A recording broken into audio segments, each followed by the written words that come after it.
Hey everyone, it's Laura with Naps.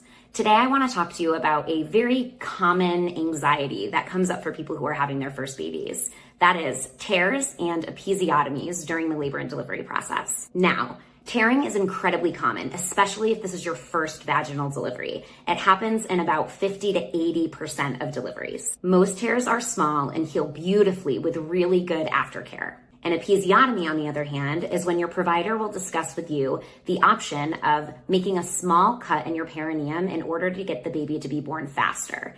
Episiotomies are usually happening in an urgent or emergent situation. Episiotomies are not routine practice. If you tear, ice packs are the first thing that you're going to want to use in the postpartum period. Apply an ice pack to your perineum every time you change your pad, especially in the first 24 hours. That's going to help reduce the swelling in your perineal area. The next is sitz baths. These are going to help bring some nice warmth and blood flow to the perineal area, expediting your healing process. You're also going to want to use a peri bottle filled with warm water. Use this especially when you pee, and especially if you have stitches.